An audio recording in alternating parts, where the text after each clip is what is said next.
It's a massive mental health crisis in our teens, surging among kids in cities and schools like Chicago that kept their kids out of school. They said, hey, it's a good idea. Let's keep them home, not teach them how to read or write, lock them in the house. Great idea. Only a moron would have thought of that one. Listen, it's not just COVID. These same media losers and zeros, they also covered up for the Obama administration's abuse of the FISA court to spy on President Trump. Remember this? Ugly conspiracies up in smoke. Falsely accusing Barack Obama, for example, of felonious spying. Riled up by a Breitbart news story based on a Mark Levin radio rant. Sowing this conspiracy, they're making it even bigger. I'm really curious, guys, to see what Mark Levin says. Joining me now is the host of the best show on the weekend at Fox, hands down, Life, Liberty, and Levin, my mentor, a man they call the Great One, Mark Levin. Mark, what an honor to have you on. There is no one better to talk about the media being the enemy of truth than you. You were viciously attacked for accurately calling out the fact that the FISA court was spying on Donald Trump, like we all were attacked for COVID. And I'm wondering, well, where do we go, Mark, to get our reputations back? When does that happen? Well, I have a minor disagreement with you, Dan. I'm not opposed to masks. I think ugly people should wear masks all the time, particularly leftists. Doesn't bother me in the least.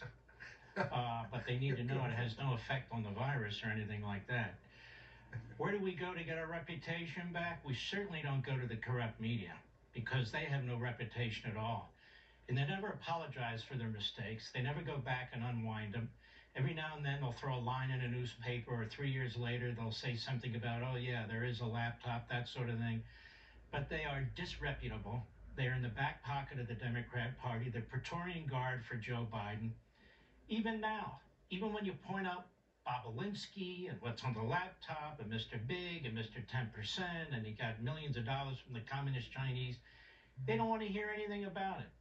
But this pandemic, you hit the nail on the head. This whole issue is a dry run in many ways to demonstrate how to basically impose your will on the American people.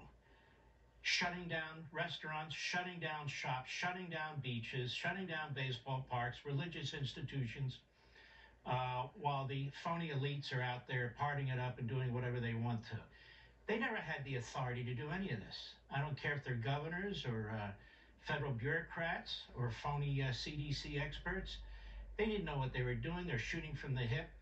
Right now we have a Republican majority House, right? They want to prevent the bankruptcy of America. They're trying to cut the budget that was passed by McConnell and the Democrats so this country doesn't sink on the backs of our children and our grandchildren. 1 day, 2 days, 3 days, the government shut down. You'd think all hell was breaking loose. Last time I checked, we had President's Day on last Monday, and the government was shut down and everything was fine. What am I talking about? The whole private sector was shut down. It was supposed to be a righteous thing in order to stop a virus. Like the virus is going to be stopped by shutting down capitalism. And it was righteous. It was the right thing to do. People losing their jobs, losing their mortgages, losing their businesses. That was okay. You shut the damn government down for 3 minutes, and it's the end of the world. This is all about power. This is all about power. You and I know, for instance, on the vaccines. You took the vaccine. I took it. I took the booster, and then I got COVID. And I said, what the hell am I doing? That's it. I'm not taking it anymore, and I haven't taken it anymore. And I got it again. And the second time I got it, it was very mild because I got it the first time. Natural immunity.